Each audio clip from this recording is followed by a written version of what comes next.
Yes, friend, magandang tanghali. Kahit ang sama ng panahon, ang sinasabi ko lang sa'yo, huwag mong ternuhan ng masamang panahon sa masamang mukhang ganyan. Charot. Diba? Dapat gandahan na lang natin ang ating mga ngiti. At syempre, ingat-ingat sa lahat ng mga yes friend natin na binabayo ni Bagyong Opong. Pero eto, kahit tayo ay nakakaranas ng maraming unos. Tandaan, kung sa trabaho o sa pag-aaral, lagi na lang may deadline. Tandaan ha, sa pangarap, walang deadline. Kaya ikaw na nakikinig, kung may pangarap ka na simula pa pagkabata, hanggang sa ikaw ay nagdalaga, nagbinata, nagkajowa, nakapag-asawa. Diba? Step by step. Hanggang sa mabuntis ka. Ituloy mo lang ang pangarap.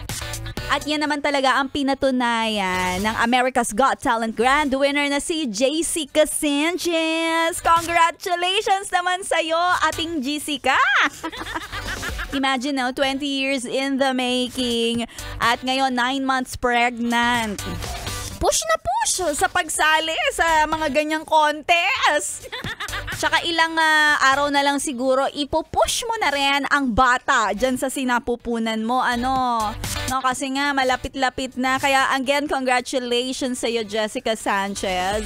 Ikaw ay isa sa mga pride ng Pinoy. Makakapagpahinga na si Catriona Gray. And also, eto pa ha, yes, Brena.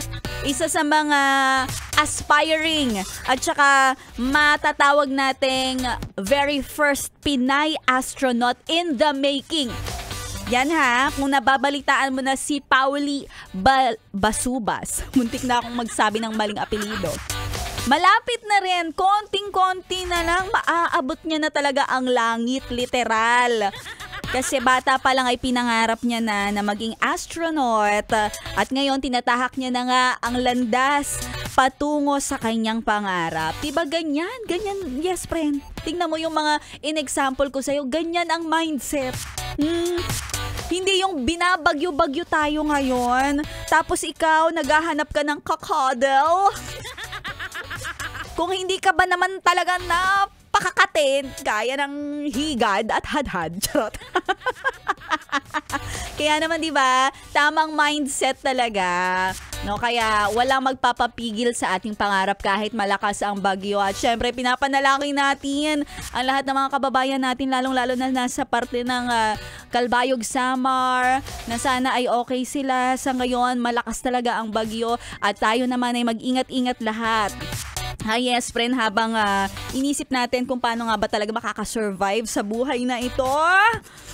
Kahit ayon sa Pag-asa, kung titingnan mabuti, well, ikaw at ako, parehong naka-duty.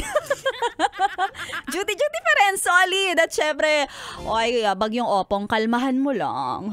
Andito lang kami, naghihintay ng sunshine. Kaya kakantahan tayo ni Morris at Amon with Shine. Dito lang yan sa 11.1. Yes, FM. Solid. Alone in the shadow.